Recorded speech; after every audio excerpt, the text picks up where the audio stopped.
السلام عليكم ورحمة الله وبركاته. معاكم علي أحمد جيمنج. طبعا يا جماعة، ده طبعا أول فيديو ليا أظهر فيه. اعذروني بس على منظر الأوضة، يعني هو منظر الأوضة غريب شوية، بس عادي يعني، إن شاء الله نطوره مع الوقت. أنا بس كنت جاي أتكلم معاكم في نقطة. يا جماعة، اللي هو تكون ماشي في الشارع، واحد مثلا يجي يشتمك، أو مثلا يلقح عليك بالكلام، فإيه، أنا من الناس يا جماعة اللي هو إيه، آه، انت مهما عملت لي حاجه، حتى لو مثلا انا عارف ان انا هقدر اموت الشخص ده من الضرب، تمام، انت كده هختار ان انا اشتري دماغي. انا اتعلمت ان انا اشتري دماغي. همشي. سابني بقى كده، ساب اهلي، ساب القريه اللي انا منها، تمام. فايه، لان كده ليه؟ لان انا شخص مسالم جدا يا جماعه. وبعدين انت مش تاخد الموضوع ده كانه ايه، كانه هزار كده وعادي يعني كده وفاني، تمام. انت كده لا، يعني اللي هو خلي فيه احترام بينك وبين شخص بتتعامل معاه، تمام.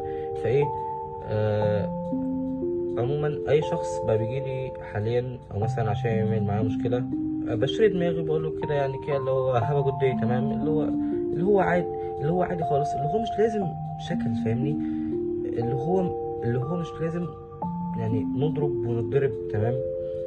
فايه، حاول على قدر الامكان ان انت تشتري دماغك وتطلع الحاجات دي من دماغك، اللي هو موضوع انا هطلع ومش عارف اسيطر والكلام ده.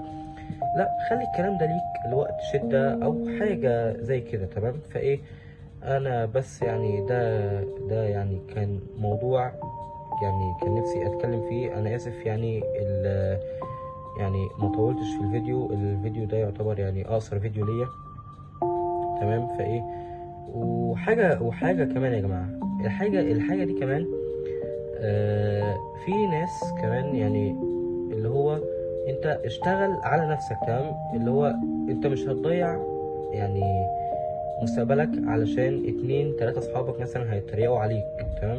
اللي هو انت ابدأ واشتغل، تمام. وطز في اي حد، اللي هو انت مش هتوقف حياتك علشان يعني 2 3 اصحابك، تمام. فايه، ان شاء الله نوصل للهدف اللي احنا عايزينه، وان شاء الله انتوا معايا طبعا في كل حاجة. وده كان فيديو قصير، بس كنت عايز اطلع اتكلم فيه بصراحة يعني. وسلام يا جماعة.